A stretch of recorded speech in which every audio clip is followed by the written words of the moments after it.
Okay, deep breath. I promised myself I'd do this, that I'd tell my side. And honestly, after everything that's happened, I feel like I have no choice. If you've made it this far, you've probably already seen the headlines. Family Feud on Instagram, the confession that shocked the internet, or something like that. And yes, that's what we're talking about today. About how a simple Instagram post ignited a fire that consumed my family and changed my life forever. It's about a line, an invisible line I crossed, and the consequences. Oh, the consequences were bigger than I ever could have imagined. They were devastating. But before we dive into the chaos, I need you to understand where I'm coming from. I need you to hear my story, not the version the tabloids invented, not the sensationalized snippets. And in the end, I want you to tell me, whose side are you on? To understand this war, we need to go back in time, right to the very beginning. My childhood was normal, I'd say so, as far as I can remember. My parents divorced when I was quite young, like a really little kid, around 5 or 6 years. Old, I remember fragments of that time. The house, the smell of Sunday breakfast, the feeling of security. Then, the change. The routine of packed bags in different houses became my normal, but always with the sense of being in two distinct worlds that really touched on my mom. She was always the rock, the person who taught me to be strong, to fight for what I believe in.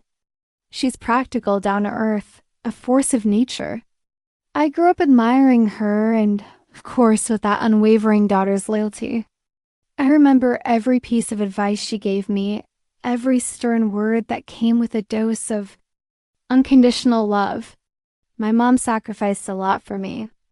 She worked 2 jobs to make sure I had what I needed, always prioritizing my education, my extracurricular activities.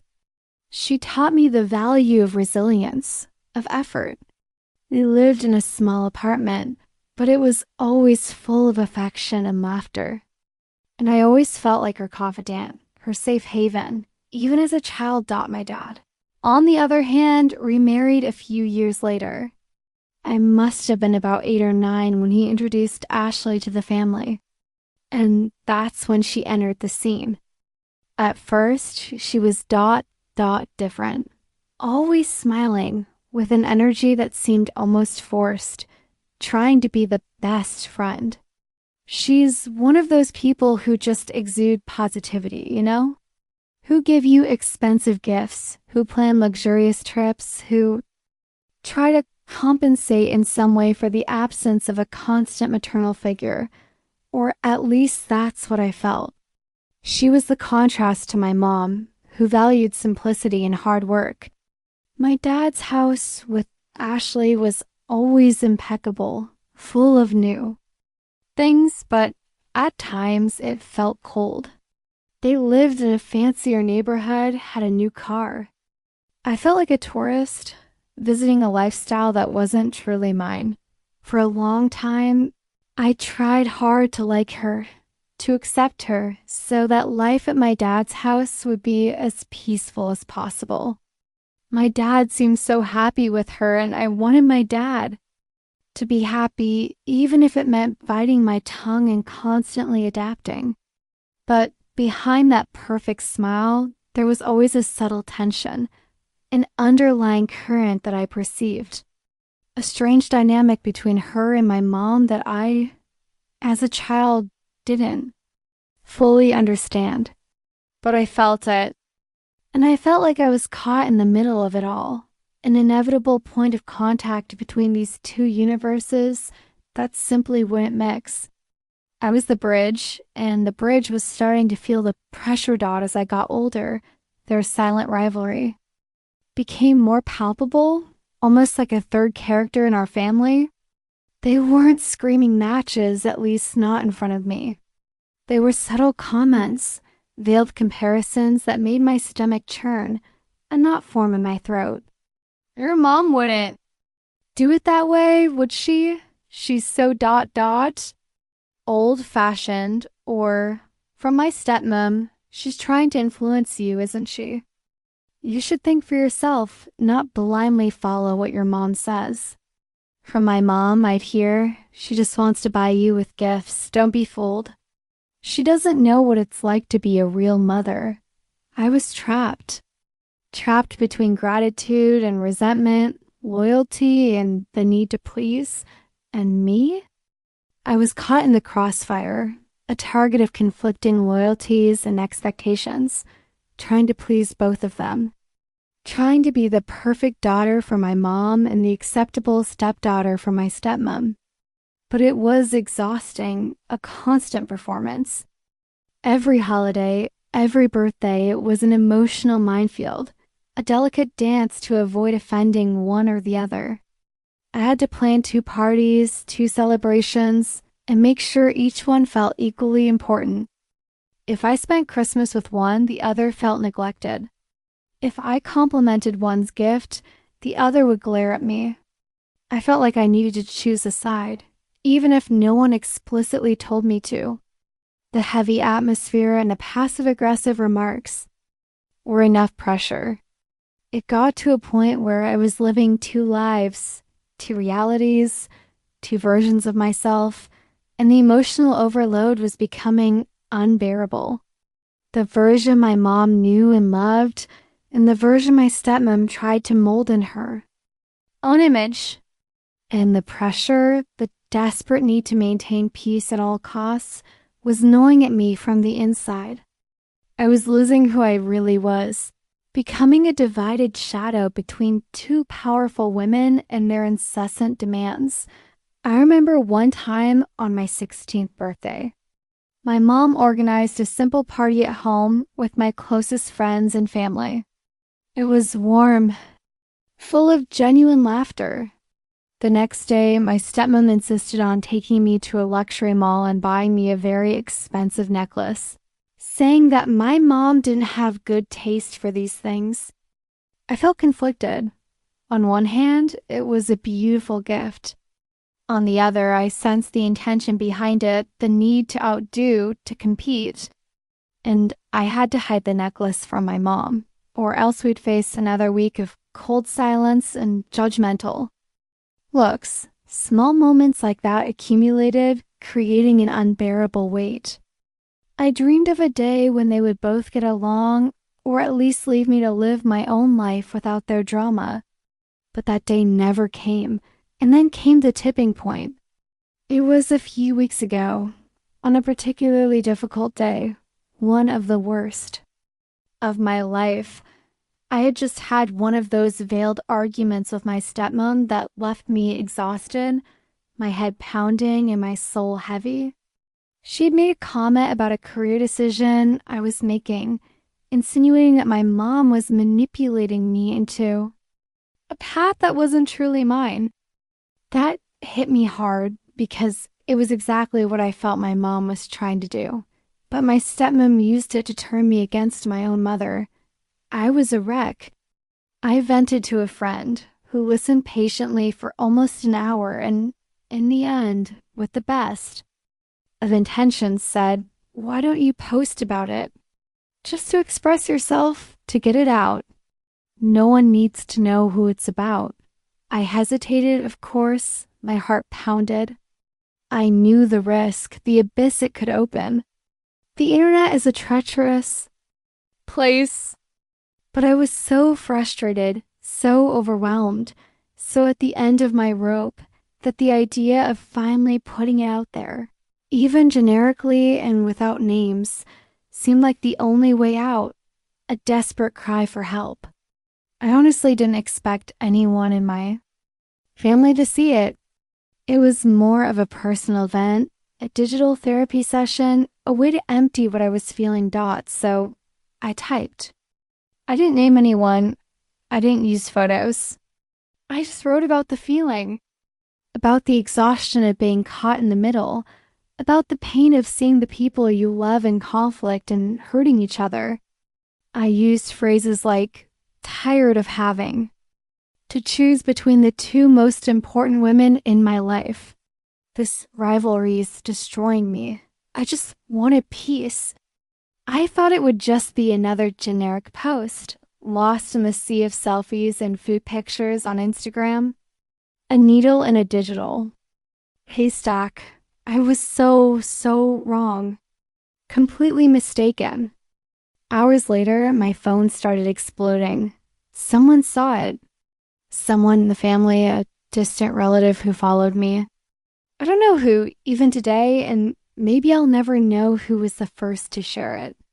But the message spread like wildfire, going viral in a matter of minutes. And then the comments started pouring in, thousands of them. Suddenly, my small personal confession turned into a public debate, a spectacle for strangers. People I'd never met in my life, supporting me, criticizing me, but mostly choosing sides. Saying, oh, her mom must be the victim. What a monster of a stepmom. Or, her stepmom is a monster. Poor girl, that's why she's so bitter.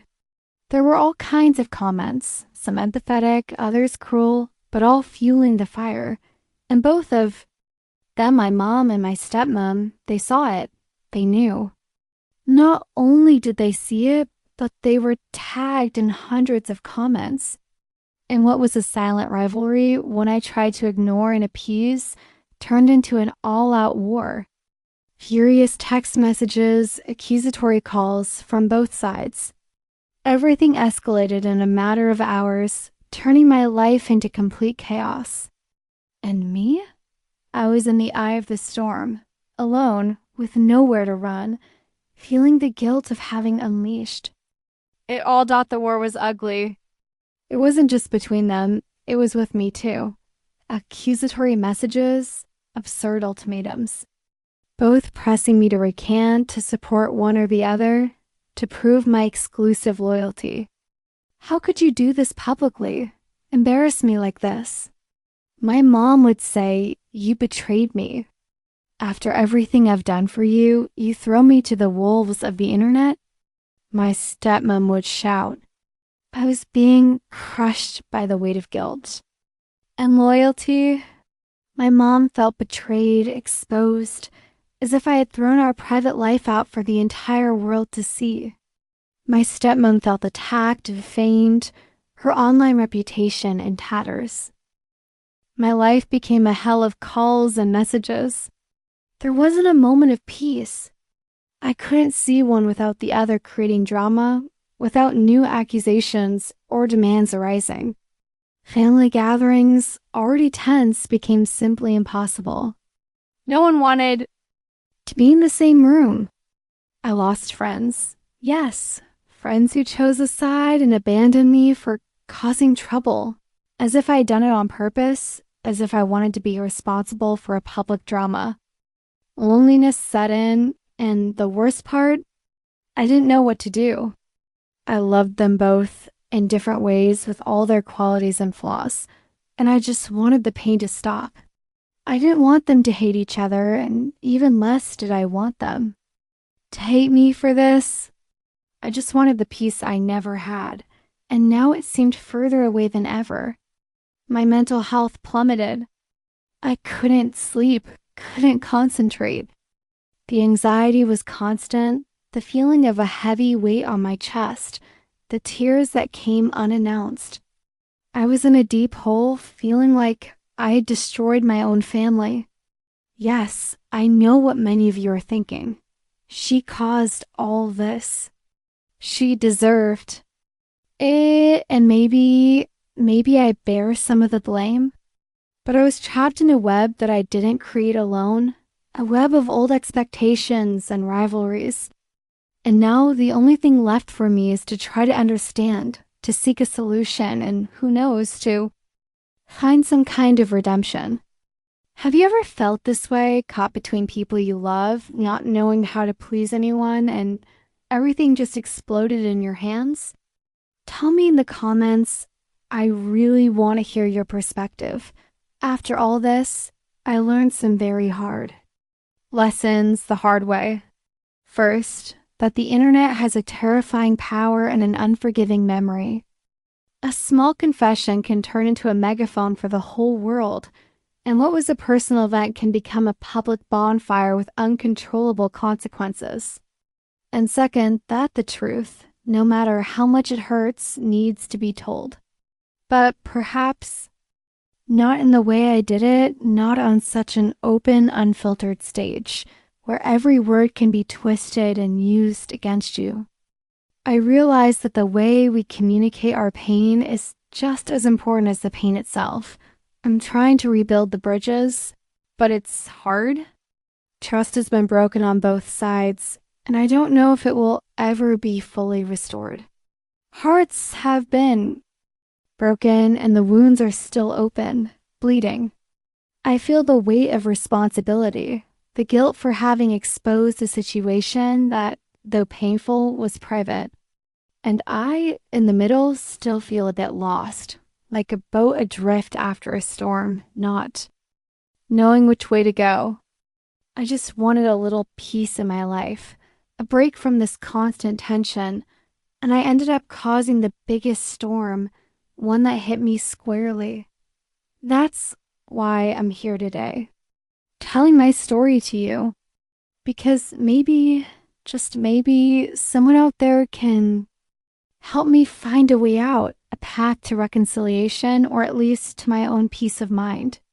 Maybe someone has gone through something similar and can offer advice and insight. Or maybe, just maybe, someone will identify with this pain and feel less alone, knowing they're not the only one navigating such turbulent family waters. I still believe we can learn and grow from the most painful experiences, and this, without a doubt, is one of them.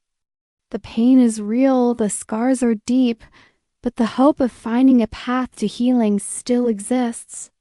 I'm willing to do whatever it takes to try and fix things, to find common ground, or at least to forgive myself for what happened.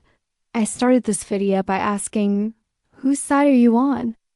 And honestly, after everything I've been through, I don't know if there's a right side in this complex and nuanced story. There's the pain, the anger, the hurt. And there's my truth, my desperate attempt to be honest in a world that demands perfection, a world where the ideal family life is often just a facade. I'm not looking for absolution, but I am looking for understanding dots, so I really want to know your opinion. If you were in my shoes, with all the history and pressure I've lived through, what would you do? Do you think I was right to post to vent that way, even if it costs so much? Or did I make the biggest mistake of my life, an irreparable one? Leave a comment below telling me whose side you're on, and more importantly, WHY. I'll be reading every single one, and your perspectives are very important to me. Every story, every piece of advice could be a puzzle piece for me.